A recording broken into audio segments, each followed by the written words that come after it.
toda la certeza de que el Tribunal de la Tarde esté completamente estructurado, pues se necesita la presencia de un abogado en ejercicio. Y cuando digo ejercicio es porque va a los tribunales.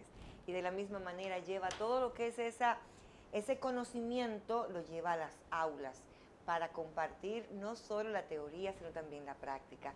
Me llena de muchísima satisfacción porque yo se lo dije cuando llegó al estudio, que yo era de su fans club. Yo soy la presidenta de la señora de edad del fans club de Víctor Eddie Mateo. Qué alegría recibirte. Muchas gracias Mildred. Para mí un placer también porque he seguido su trayectoria. De verdad que muchas tardes mi madre, mi padre y yo nos hemos sentado a verlo a usted, a don Julio y a todo el equipo. Así que para mí es un honor altísimo. Qué honra. Víctor, ¿por qué derecho? Bueno, mire, desde niño he sido inquieto. No soy de los que me quedo callado. No me gustan las injusticias, me molesta, independientemente de si se trata de un familiar, un amigo. Y he sido un defensor natural de causas. Y también eso influyó a mi padre, que como usted sabrá fue legislador. Sí. Entonces yo creo que saqué esa vena, esa energía, y la verdad es que hasta el día de hoy le doy gracias a Dios porque no me arrepiento. Hace unas semanas República Dominicana fue testigo de un caso que nos tocó de manera particular, primero porque involucraba a una figura, un beisbolista destacado con un futuro brillante en grandes ligas, con dotes tanto físicas como de una gran proyección. Nos referimos al caso Wander Franco.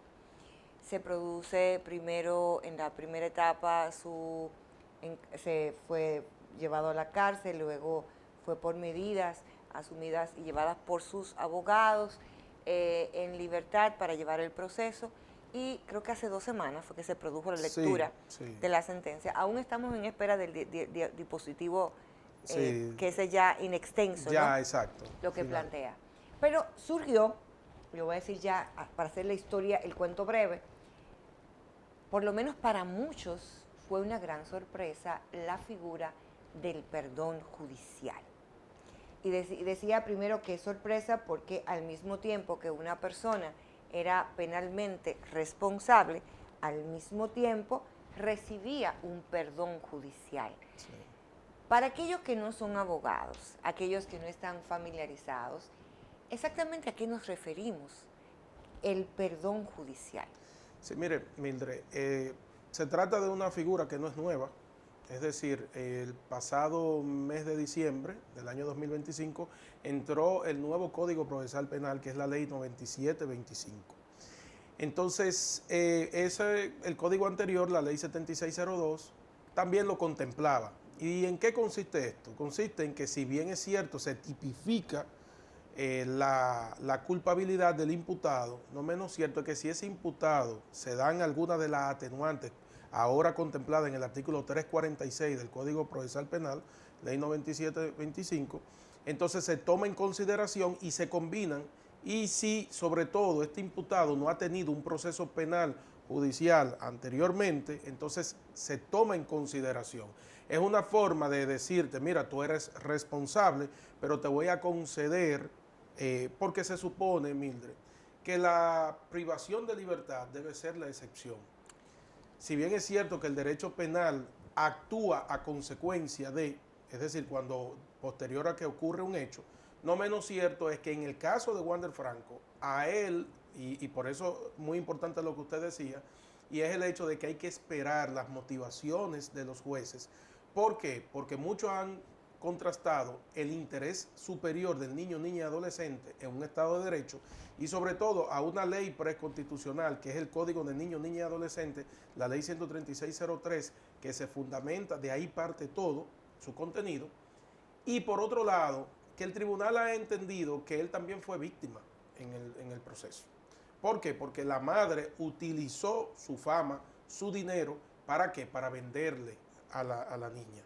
Entonces, o al adolescente. No, y casi extorsionar, si cabe justamente esa expresión claro, ahí, claro, esa figura legal. Sí, fue extorsión total. Porque de hecho, la madre parece que era la que se daba la buena vida Y parece que no puedo yo afirmarlo porque no tengo la verdad definitiva, pero lo que se ha dicho es que ella está acostumbrada a hacer esto con otras personas previo a él.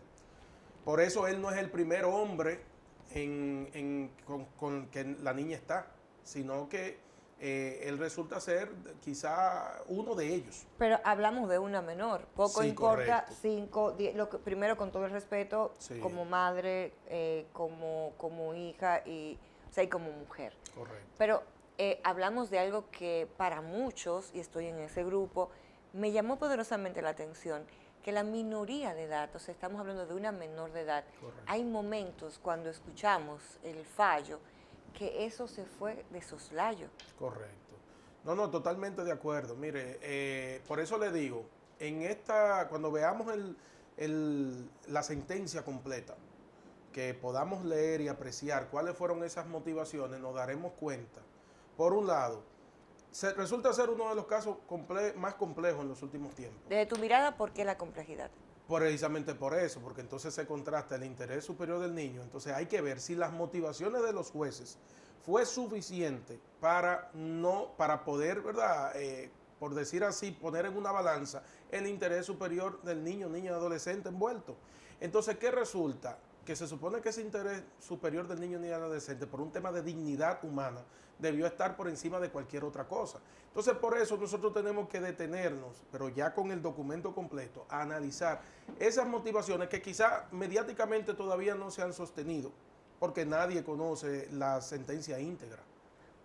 Hay, y quiero que no solamente la parte de caso, reiterando nuestro respeto Sí. de entrada a las figuras que están involucradas, el respeto que conlleva todo el proceso, porque mucho se habla de Wander, de la mamá, del sistema, pero yo me quiero enfocar en la vida o sea, en lo que pasó esta menor de edad. Claro. Una chica de tal vez escasos 17 años, Sí. todo lo que ha tenido que vivir y ojalá pues pueda tener la oportunidad de un acompañamiento psicológico Sí. o hasta psiquiátrico para todo lo que sería ese proceso Claro. de sanación, porque estamos hablando de una víctima de las personas que están llamadas a cuidarla, Correcto. padre y madre. Sí. Hoy y hablamos de una realidad sumamente dolorosa que es un sistema de familia desintegrado.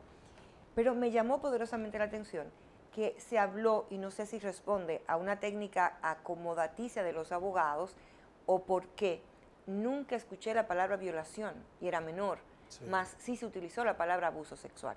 Sí, porque mira, hay una diferencia desde el punto de vista técnico.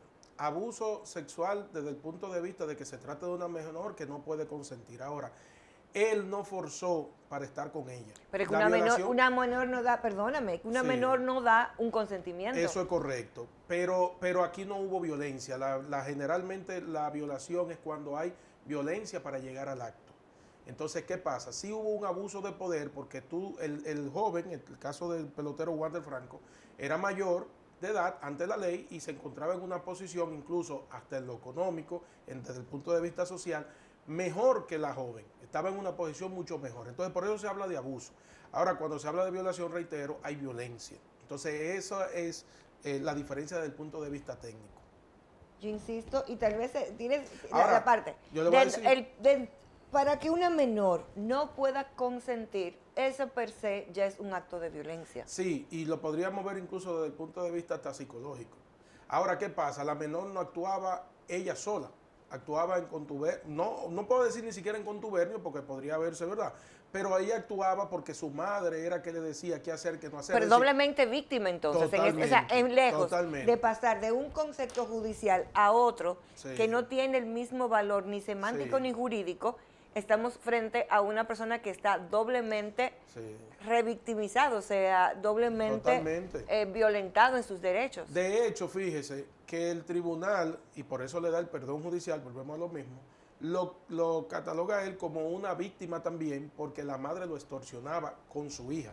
Entonces aquí a la madre le imponen 10 años. ¿Por qué le imponen a ella de 10 años? Porque a ella es que la imputan y 10 años y de cumplimiento de la prisión, porque en el caso del pelotero, él, como usted ha dicho, él no cumplirá. Claro, le voy a decir la verdad, eso va a ser apelado. El Ministerio Público anunció que será apelado. Y ahí justamente quería hacer esta pregunta. ¿Cuál es la diferencia básica que existe entre una absolución, una suspensión condicional de la pena y un perdón judicial? Sí. ¿Cuáles de esas tres figuras, qué diferencia una a la otra? Bueno, en caso de la absolución, ya usted borra. Fue absuelto y se supone que ya usted cumplió. ¿De acuerdo? Ya ese proceso por X o por Y, o porque no se encontró pruebas, o porque definitivamente ya se cumplió, se extinguió, y por X o por Y ya usted salió definitivamente de ese proceso. Ahora, en cuanto a la suspensión, que generalmente, como usted dice, se da de manera condicional, si la persona, cuando se le concede la suspensión, se acoge a los parámetros que le establece el tribunal y tiene un buen comportamiento, entonces sí, y sobre todo, como le decía al principio, si esa persona no había cometido un hecho anteriormente que haya obtenido pena mayor a 5 años, esa es la suspensión. Ahora, en el caso de que es lo que le ha ocurrido a él, que le han imputado responsabilidad penal, pero por otro lado le han otorgado el perdón judicial. El perdón judicial también está condicionado, es decir, es lo único que no va a cumplir cárcel. Es lo único que no va a estar privado en una cárcel de la que nosotros conocemos, pública. Ahora, él tiene un proceso abierto y él tiene una situación jurídica que incluso le evita volver a su trabajo, que es la MLB. Ahí iba a entrar justamente en esa parte. Esta decisión judicial, ¿podría la mayor, o sea, la MLB o los equipos profesionales imponer algún tipo de sanciones, sí, ya que vayan directamente, aunque no exista una pena privativa de libertad? Quise establecer pena privativa de libertad. Claro, exacto.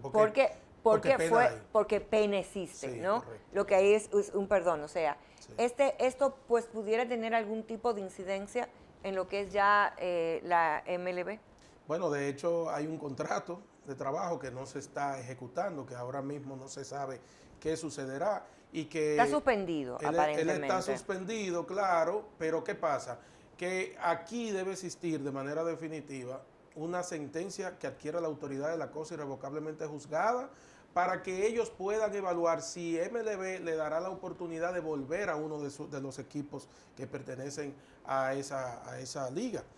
¿Por qué? Porque hay un contrato que él firmó con Tampa. Incluso él fue de los peloteros que recibió un adelanto económico de una empresa que se dedica a ello, a darle préstamo, ¿verdad?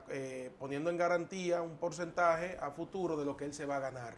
Ahora, ¿qué pasa? Que ese contrato establece cláusulas y esas cláusulas nada más no se supeditan a lesiones ni nada por el estilo, sino esta misma situación. Ahora, yo entiendo que el equipo ha sido muy prudente, la Major League ha sido muy prudente porque ellos tienen una política respecto al tema de violencia intrafamiliar y cuestiones de género. Y hay casos muy cercanos ahora mismo. Muy estricta. Entonces, ellos no apoyan ni se prestan a ese tipo de situaciones. Yo soy de los que piensa que él quizás puede en algún momento, claro, cuando se resuelva lo del contrato, si se rescinde definitivamente, porque al final del día ellos no pueden desembolsarle a una persona, es como usted que tenga a una persona trabajando para usted.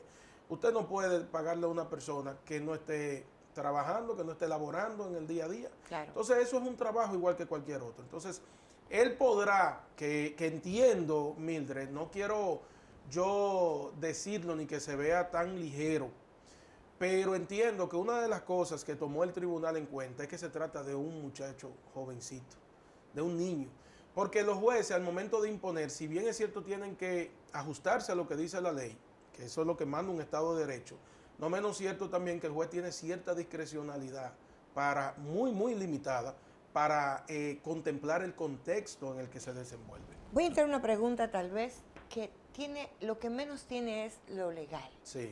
Para que veamos el impacto que tienen este tipo de decisiones y que puedan convertirse, en lo legal hablaríamos de jurisprudencia, sí, pero ya en hechos fáticos, en la parte de la vida diaria, pudieran convertirse en un estímulo. Sí. Y ahí viene justamente mi pregunta. ¿Qué enseñanzas pudiera dejar este caso?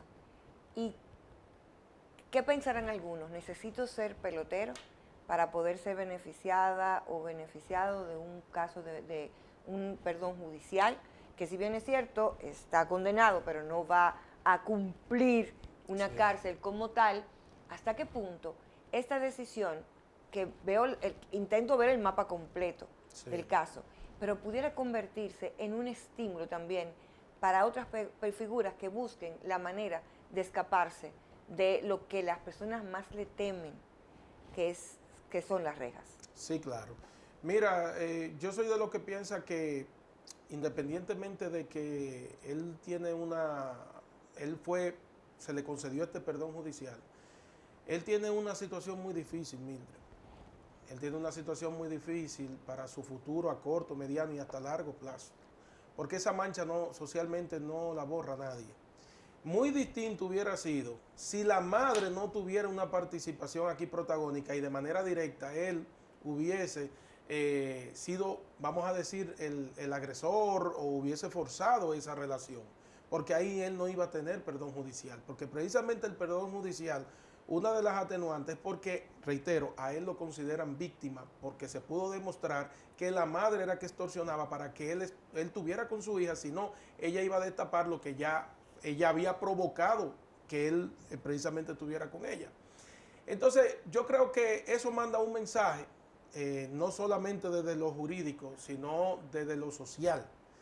Y aquí es la importancia, como usted decía, no todo es derecho, es la importancia de la familia, de los valores que han desaparecido penosamente, hoy en día escasean en la sociedad dominicana, y usted se da cuenta cuando un muchacho tiene la cabeza bien amueblada o tiene acompañamiento, vamos a decir también de su familia, y cómo están hoy en día, porque yo le decía a Mildred hace unos minutos, esa realidad que nosotros estamos viendo con él se da más de lo común, es más de lo común, es decir, ese es el diario vivir. Si tú te vas a un barrio y hay una persona que tiene una posición económica muy buena, que salió del barrio, pero ahí mantiene su gente, la muchachita que va subiendo, a él se la meten por los ojos. Pero la frecuencia no nos debe de llevar jamás a normalizar la actuación. Eso es correcto. Eso es correcto. Lo malo de todo esto, Mildred, es que el derecho penal, la persecución del delito o del crimen, llega tarde. ¿Entiendes? Entonces, de ahí la importancia de la prevención. Porque el derecho penal lo que persigue es la búsqueda de una consecuencia. Pero en el caso aquí yo soy de los que piensa que hay que apostar a la prevención. Entonces, no es la escuela la que forma, es el hogar. Entonces, ahí nosotros nos damos cuenta, porque, Mildred, esto es un cuadro. Uno no sabe el pasado de la madre tampoco. No, y por eso decía, mirarla con respeto. Exacto. De verdad, o sea, fíjate que utilizo la mirada de respeto porque no conozco su historia. No conozco qué pasó en ese sistema.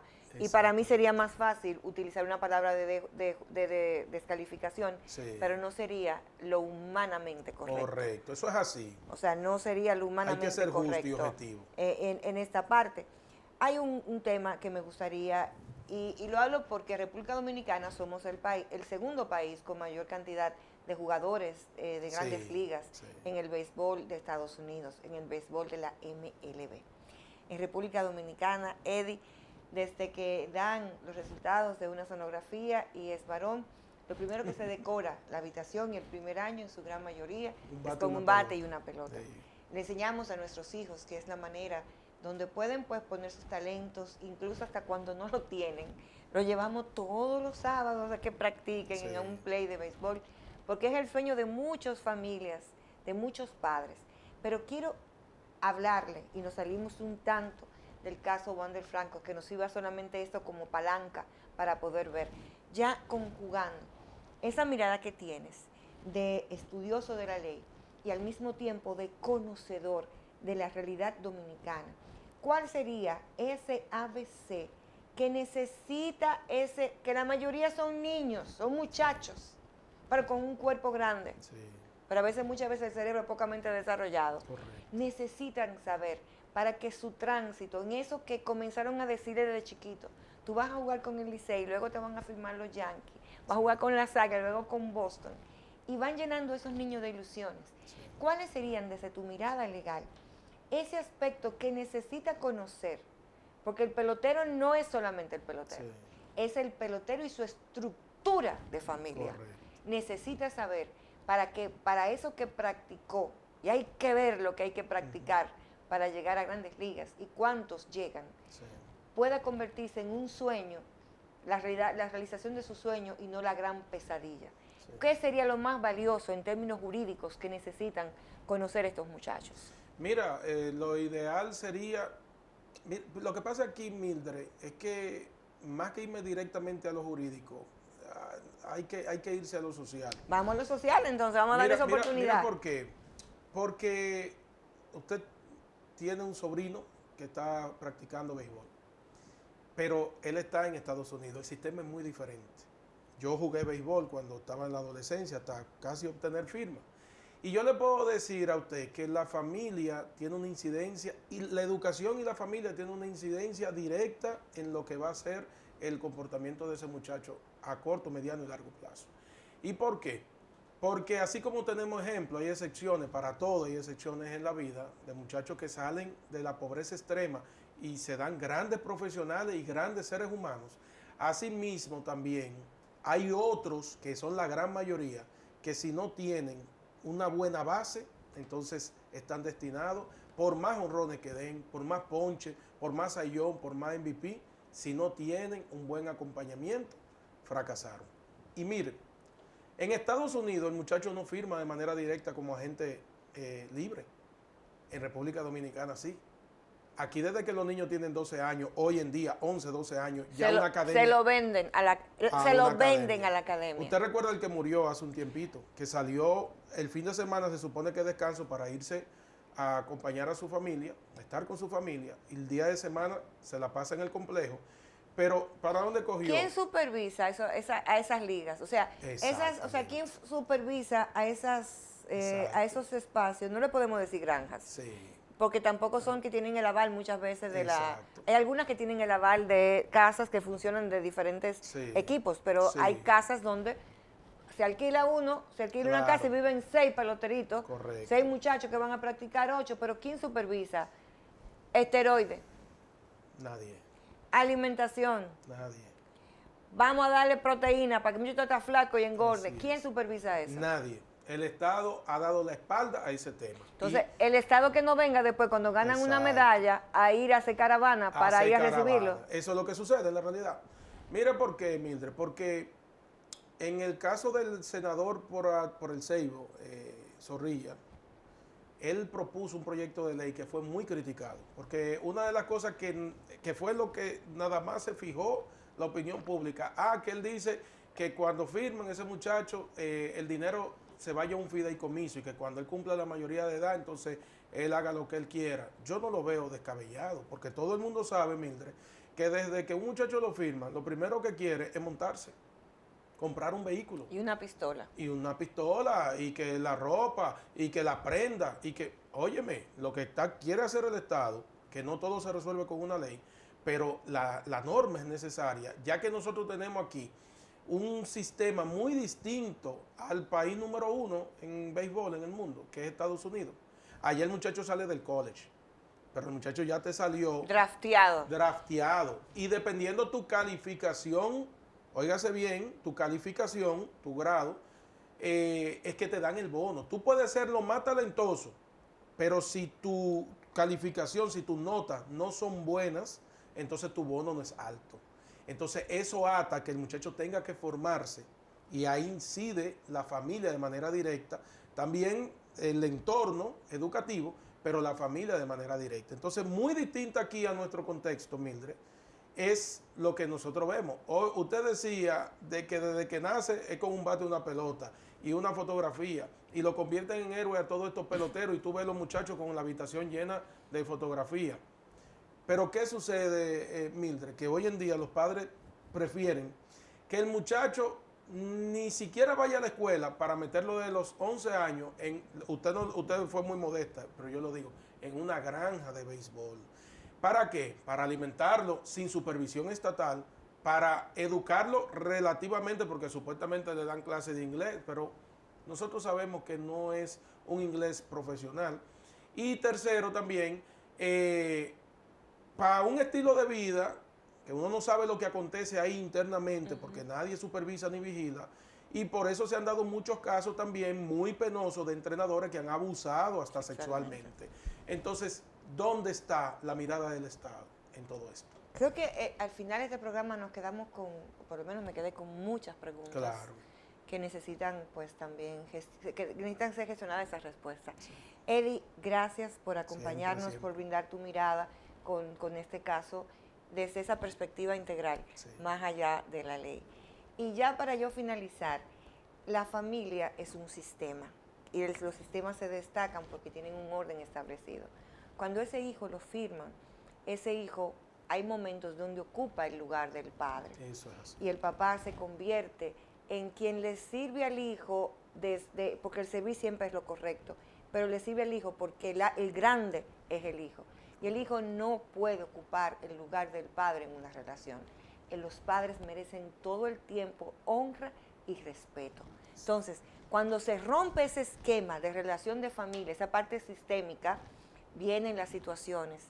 Porque lo primero que el hijo se compra es la camioneta doble cabina, exacto, la pistola y el carrazo, que se lo merecen porque trabajan mucho.